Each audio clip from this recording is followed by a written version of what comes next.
दोस्तों, एक दो दिन बाद ईद आने वाली है और साथ ही इसी महीने की 30 तारीख से हिंदुओं के नवरात्रा भी शुरू होने वाले हैं। बस इसी बात को देखते हुए उत्तर प्रदेश के मुख्यमंत्री योगी आदित्यनाथ ने ईद को लेकर अपनी तरफ से एक गाइडलाइन जारी की है और इस बार ईद के मौके पर योगी सरकार ने अपने 5 खास नए नियम बनाए हैं, जिनके बारे में जानना हर मुसलमान के लिए बहुत जरूरी है। आज हम आपको इसी के बारे में बताने वाले हैं कि इस बार ईद को लेकर उत्तर प्रदेश के मुख्यमंत्री योगी आदित्यनाथ ने क्या बड़ा बयान दिया है और 5 ऐसे कौन से नए नियम बनाए हैं जिनको लेकर योगी सरकार ने अपने आला अधिकारियों को सख्त निर्देश दिए हैं। जानकर यकीनन आप भी हैरान रह जाओगे। इसलिए आज का ये वीडियो आप सभी के लिए बहुत खास है, आप इसको आखिर तक जरूर देखें। और सबसे पहले आप सभी को हमारी तरफ से ईद की बहुत बहुत मुबारकबाद। आपका दिल करे तो आप भी कमेंट बॉक्स में हमें ईद की मुबारकबाद लिख सकते हैं। और आप सबसे ये गुजारिश है कि आप इस वीडियो को लाइक करें या ना करें, मगर मेहरबानी करके इसे शेयर जरूर कर दें ताकि ईद से पहले पहले ये वीडियो और भी मुसलमानों के पास में पहुंच जाए। तो चलिए दोस्तों, शुरू करते हैं आज की इस वीडियो को। दोस्तों, जैसा कि आप सभी को मालूम होगा कि उत्तर प्रदेश के मुख्यमंत्री योगी आदित्यनाथ को मुसलमानों के खिलाफ अजीबोगरीब बयान देने के लिए खास जाना जाता है। जब से उत्तर प्रदेश में योगी सरकार बनी है, तब से लेकर अब तक जितने भी मुसलमानों के त्योहार आए हैं, हर बार यही संशय बना रहता है कि इस बार पता नहीं योगी सरकार की क्या एडवाइजरी जारी होगी। इस बार इस त्योहार को मनाने की हमें इजाजत मिलेगी या नहीं मिलेगी, हर बार यही संशय बना रहता है। योगी सरकार ने पहले मुहर्रम, फिर बकरा ईद, फिर रमजान और अब ईद को लेकर अपनी गाइडलाइन जारी की है। और यही नहीं, इस बार ईद के मौके पर अपने 5 खास नए नियम भी बनाए हैं और अपने आला अधिकारियों से कहा है कि वो ईद के दिन इन 5 नियमों का सख्ती के साथ में पालन करवाएं। और अगर कोई इन नियमों की पालना नहीं करता है तो उस पर कड़ी से कड़ी कार्यवाही की जाए। नंबर 1, सड़क पर नमाज न पढ़ी जाए। दोस्तों, योगी सरकार ने अपना पहला नियम तो ये बनाया है कि इस बार ईद के मौके पर कोई भी मुसलमान मस्जिद से बाहर यानी कि सड़क पर खड़े होकर नमाज न पढ़ने पाए, यानी कि ईद की नमाज सिर्फ मस्जिद के अंदर ही पढ़ी जाए। अगर एक बार में लोग ज्यादा हो रहे हैं तो 2 बार में या 3 बार में करके नमाज पढ़ी जाए, लेकिन कोई भी बाहर सड़क पर खड़े होकर नमाज ना पढ़ने पाए। इसके लिए जितनी भी बड़ी बड़ी मस्जिदें हैं, उनके आगे पुलिस की तैनाती रखी जाएगी ताकि किसी भी तरह का कोई माहौल खराब ना हो सके। ऐसा इसलिए क्योंकि ईद के साथ साथ नवरात्रा भी शुरू होने वाली है।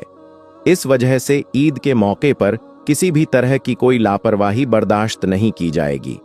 और यही नहीं, उत्तर प्रदेश के मुख्यमंत्री योगी आदित्यनाथ ने कड़े लहजे में कहा है कि अराजकता फैलाने वालों पर नजर रखी जाएगी और फिर ऐसे लोगों पर सख्त से सख्त कार्रवाई की जाएगी। इसके अलावा ईद के मौके पर साफ सफाई का भी खास ध्यान रखा जाए, क्योंकि इसी महीने की 30 तारीख से नवरात्रा शुरू हो रही है। इसलिए इस बार किसी भी मामले में कोताही ना बरती जाए।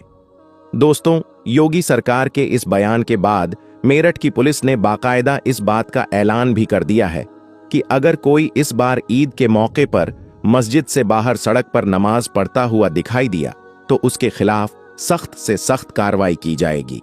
और यही नहीं, इस बार अगर कोई शख्स ईद की नमाज सड़क पर पढ़ता हुआ दिखाई दिया तो उसका पासपोर्ट और उसका लाइसेंस भी जब्त कर लिया जाएगा।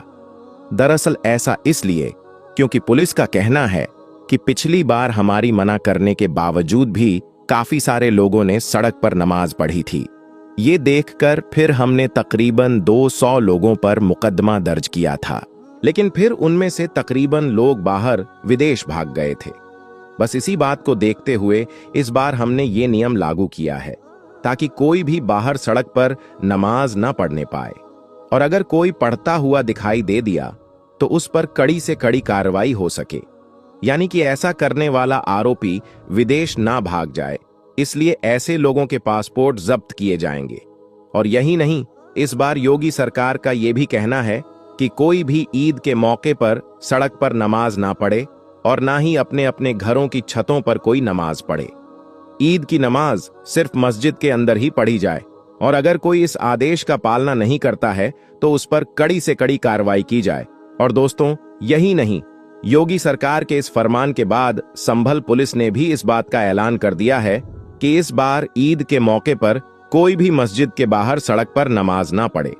अगर कोई ऐसा करता हुआ दिखाई दिया तो उस पर सख्त से सख्त कार्रवाई की जाएगी। और यही नहीं, संभल पुलिस ने तो यहां तक कह दिया है कि अगर आपको हमें ईद की सवैयां खिलानी है तो आपको भी हमारी होली के गुजिया खाने पड़ेंगे। अब दोस्तों, एक तरफ ये लोग ऐसी ऐसी बातें कर रहे हैं, वहीं पर दूसरी तरफ मोदी सरकार इस बार ईद के मौके पर 22 लाख मुसलमानों को ईद की ईदी देने का ऐलान कर चुकी है। यानी कि मोदी सरकार ईद के मौके पर एक योजना लेकर आई है जिसका नाम रखा है सौगाते मोदी, जिसके तहत देश के 22 लाख मुसलमानों को ईद का तोहफा दिया जा रहा है, जिसमें खाने पीने का सामान है, कपड़े हैं, औरतों के लिए सूट है, मर्दों के लिए कुर्ता पाजामा है, दाल चावल है, सवैयां है और सरसों का तेल है, चीनी मेवा और खजूर है। मतलब कि एक तरफ लोग ऐसी ऐसी बातें कर रहे हैं, वहीं पर दूसरी तरफ प्रधानमंत्री नरेंद्र मोदी मुसलमानों को खुश करने में लगे हुए हैं। खैर, जो भी हो, मेरी आप सबसे यही गुजारिश है कि आप इस बार ईद के मौके पर ये गलती भूलकर भी कभी ना करें, यानी कि मस्जिद के बाहर खड़े होकर, यानी कि सड़क पर खड़े होकर आप नमाज ना पढ़ें। अगर आपके मस्जिद में जगह कम है तो आप 2 बार या 3 बार में करके नमाज पढ़ लें, लेकिन बाहर सड़क पर खड़े होकर नमाज पढ़ने की गलती आप ना करें। नंबर 2, ड्रोन कैमरों से नजर रखी जाए। दोस्तों, योगी सरकार ने अपने आला अधिकारियों को दूसरा सख्त निर्देश ये दिया है कि इस बार ईद के मौके पर कहीं पर भी कोई माहौल खराब ना होने पाए, इसलिए जगह जगह पर ड्रोन कैमरों से नजर रखी जाए। और अगर कहीं पर कोई माहौल खराब होता है तो ऐसी जगहों पर फौरन ही धारा 144 लगा